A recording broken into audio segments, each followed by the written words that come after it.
Ethan's old truck had barely stopped in front of the chapel when several members of Hannah's family began laughing. They stared at the rust on the doors, then at the groom's altered suit, as though poverty were something worthy of humiliation. None of them knew that the man with oil-stained hands carried a name powerful enough to shake all of Detroit.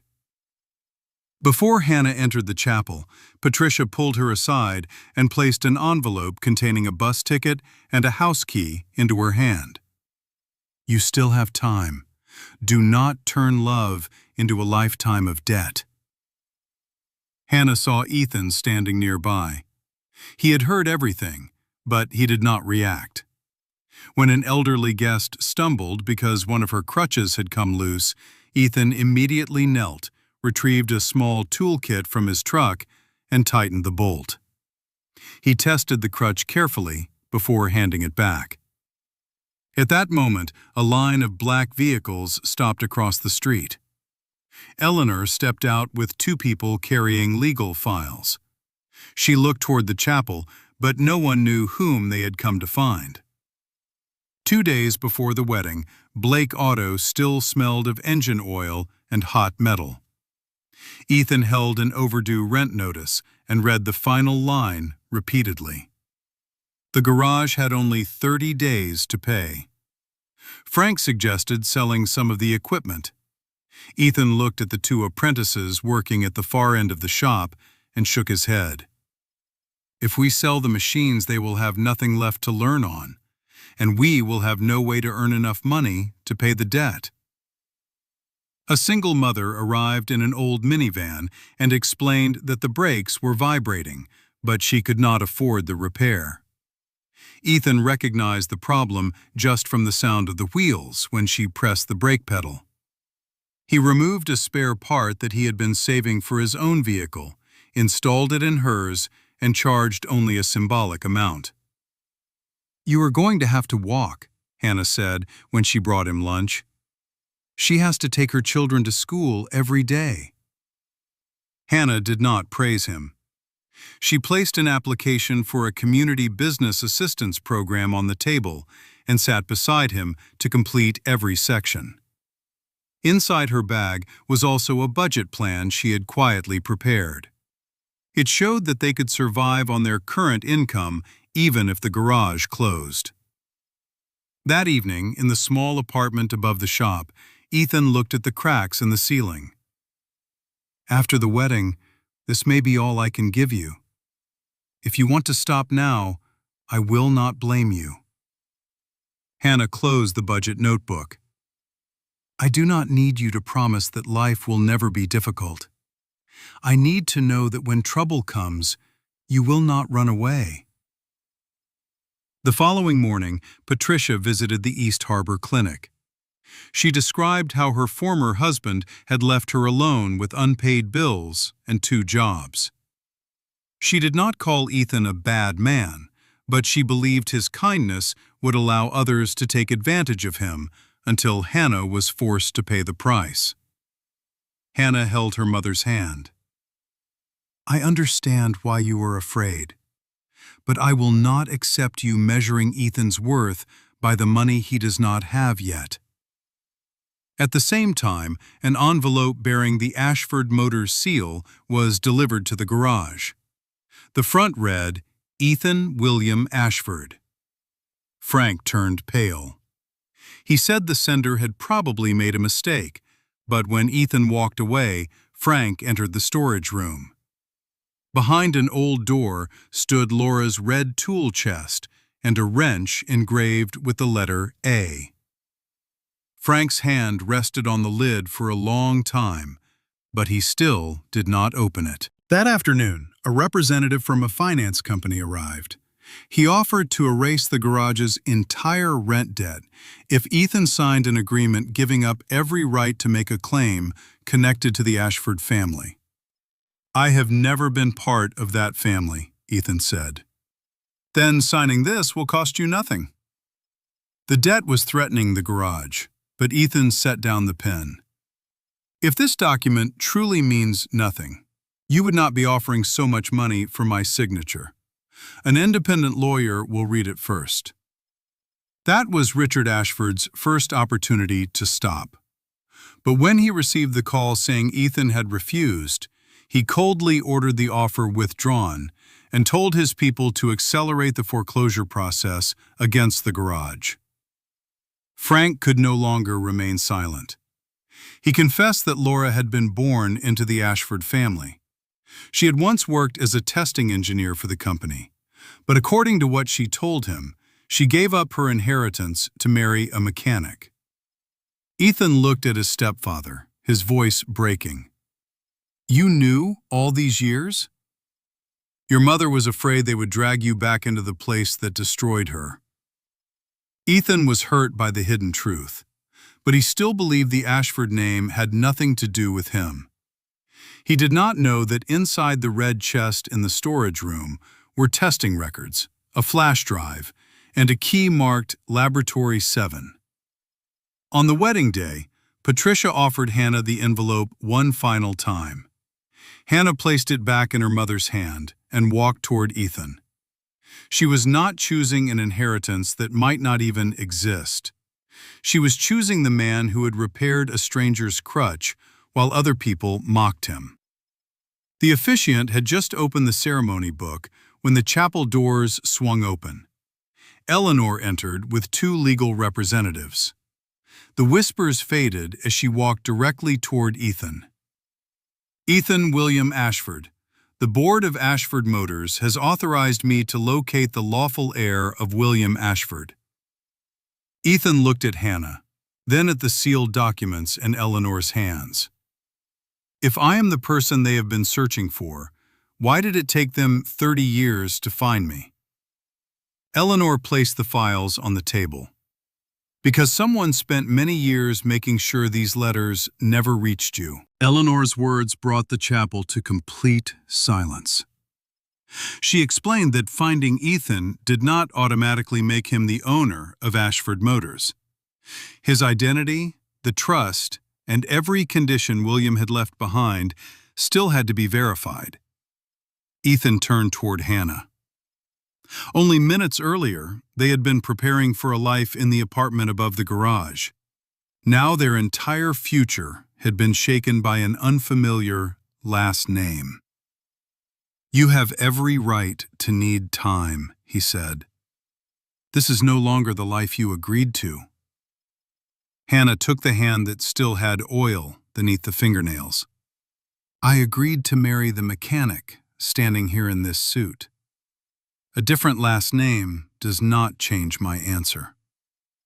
They asked the officiant to continue.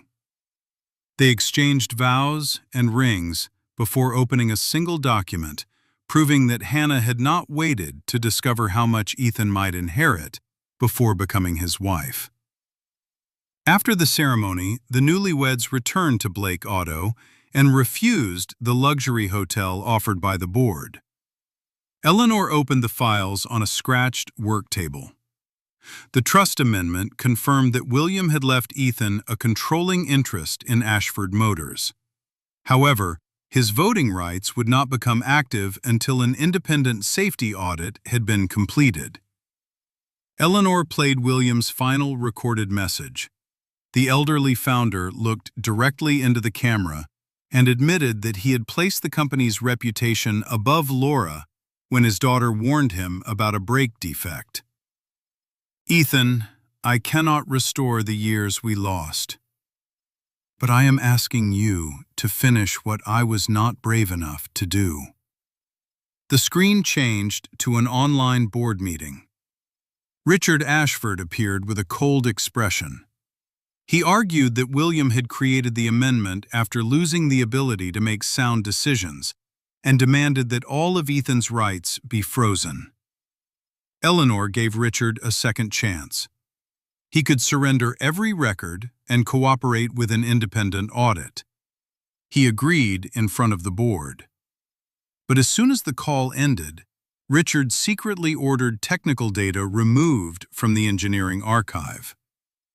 Frank entered carrying Laura's red tool chest. He placed it in front of Ethan and apologized. Your mother was afraid the Ashford family would pull you back into the place that destroyed her. I promised to protect you, but I turned protection into silence." Ethan did not say that he forgave him. He simply opened the chest. Inside were engineering inspection notebooks, an old flash drive, photographs of Laura beside a test vehicle, and a key marked Laboratory 7. The key opened an abandoned filing cabinet inside the Ashford Motors testing facility. Dust-covered shelves held brake components from the original tests many years earlier.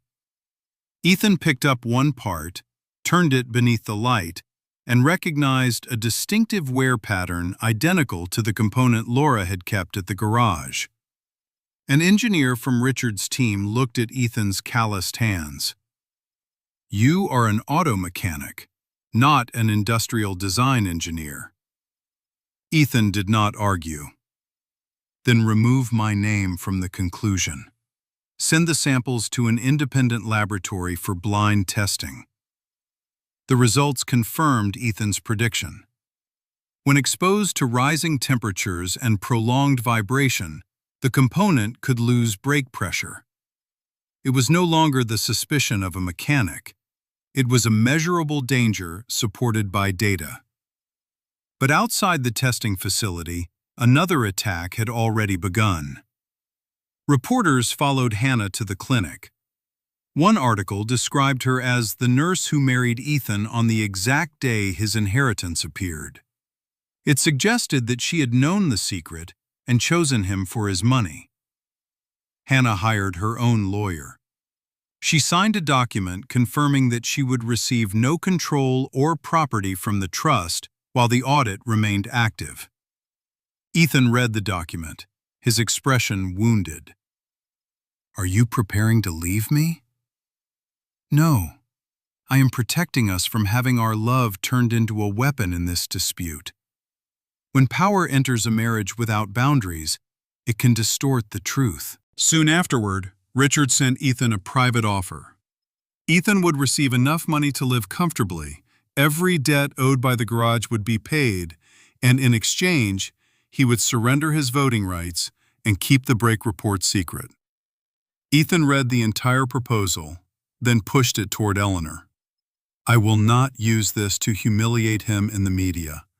Give it to the audit team and allow Richard to answer through the proper process." Meanwhile, the data on Laura's flash drive was recovered. It contained a draft recall report, testing lists, and emails proving that Richard had known about the warnings involving the brake component. Beneath a false bottom inside the tool chest, they also found a letter Laura had never been able to send to William. She wrote that she had never abandoned her family or surrendered her inheritance. She had only refused to sign a document that would force her to remain silent about a danger that could kill people. An examiner placed the inheritance waiver beside Laura's hospital records. On the date the signature was supposedly witnessed, Laura had been hospitalized in another state. She could not have been present to sign it. Ethan looked at his mother's name on the letter and finally understood that Laura had not left because she was ashamed of her life with Frank. She had been pushed out because she refused to sell her silence. Eleanor's phone suddenly rang. She listened to the auditor, then turned her computer screen toward Ethan. "We have just found 11 legal notices addressed to you. Every one of them was redirected to the same office before disappearing." The name of the person who approved the redirection appeared on the screen. Richard Ashford. Richard Ashford's name was still glowing on the screen when the special board meeting began. Ethan and Hannah sat beside Frank. Across from them were Richard, Eleanor, the auditors, employee representatives, legal counsel, and transportation safety officials. Richard was allowed to explain himself. He did not deny all the evidence, but he warned that revealing the old engineering defect could bankrupt the company and cost thousands of people their jobs. The employee representatives were deeply concerned. To them, this was about rent, health insurance, and their children's futures. Ethan did not dismiss those fears simply because Richard was using them to protect himself. Ethan looked toward the employee representative seated at the back of the room. "That is a real risk. I did not come here to shut down the company or force thousands of workers into unemployment." Ethan's birth certificate, legal name change records, family verification results, and the trust amendment confirmed that the mechanic from Blake Auto was Ethan William Ashford, the lawful heir of William Ashford. But Eleanor emphasized one point. You do not have voting authority until the safety audit is complete. The presentation included William's recorded message, the redirected legal notices, the document bearing a forged signature, Laura's testing notebooks and flash drive, the component recovered from Laboratory 7, the blind testing results, testimony from Frank and former engineers, and Richard's offer to purchase Ethan's voting rights. Standing beside a cutaway model of the brake system, Ethan pointed to the pressure channel and explained the problem in simple language. Prolonged heat and vibration caused the component to deform, reducing braking pressure. The driver cannot see this failure, he said. They only know that they pressed the brake pedal and the vehicle did not stop. An engineer who had worked with Laura stood and confirmed that she had repeatedly requested a recall. Her reports had been labeled as an attempt to create panic inside the company. Eleanor gave Richard one final opportunity to accept responsibility. He admitted blocking the notices sent to Ethan, but he continued claiming that Laura had placed her personal sense of morality above the survival of the company. Ethan looked directly at him. A company survives only on paper when customers have to die to protect its stock price. The chief auditor confirmed that the safety audit was complete and that Laura's warnings had been valid. The conditions of the trust had been fulfilled and voting authority transferred to Ethan.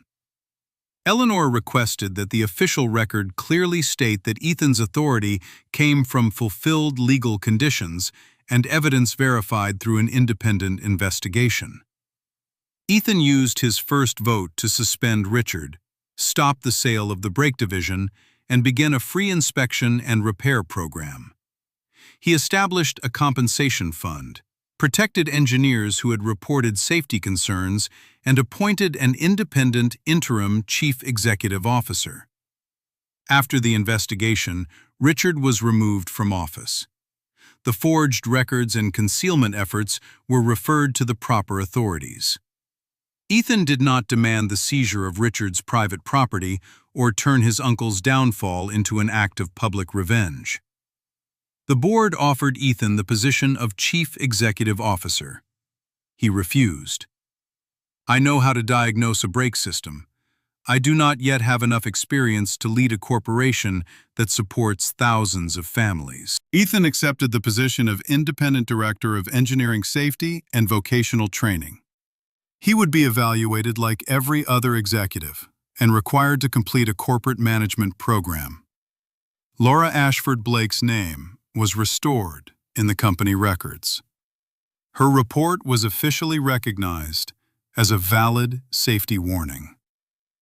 Ethan stood silently before his mother's photograph as her honor was finally returned. Frank placed a hand on the red tool chest. From that day forward, Laura would be remembered as an engineer who had been right and had paid a heavy price for speaking out. Ethan used lawful income from the trust to pay the actual debts of Blake Auto. He did not transform the garage into a luxury facility. Instead, it became a vocational training center for young people who had left school, former prisoners rebuilding their lives, and single parents seeking stable work. Hannah continued working as a nurse at East Harbor. She and the garage created a mobile repair team that helped low-income patients keep their vehicles safe enough to reach medical appointments. Frank did not fully retire. He became an instructor and openly told students how Laura had fought to protect drivers who never knew her name. Patricia found Ethan inside the garage and apologized for treating poverty as proof of failure. My fear became prejudice against you. Ethan placed the wrench on the workbench. I do not need you to forget what you experienced. I only hope you will not use that fear to make decisions for Hannah. Several months later, Ethan still drove his old truck to the garage. Hannah looked at the peeling paint and laughed. The heir to a multi-billion-dollar empire should probably replace his truck eventually. Ethan leaned beneath the hood of the familiar minivan. I will replace it after I finish repairing this vehicle for a mother who needs to take her child to the hospital.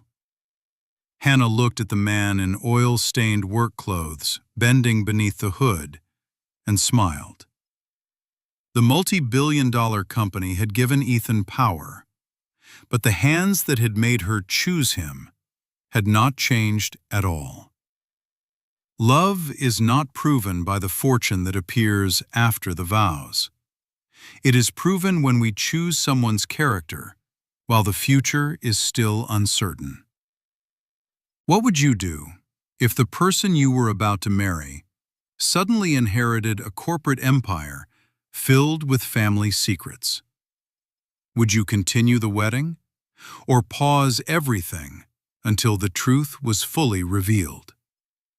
Share your thoughts and continue following Stewart stories, stories of love, hope, and justice.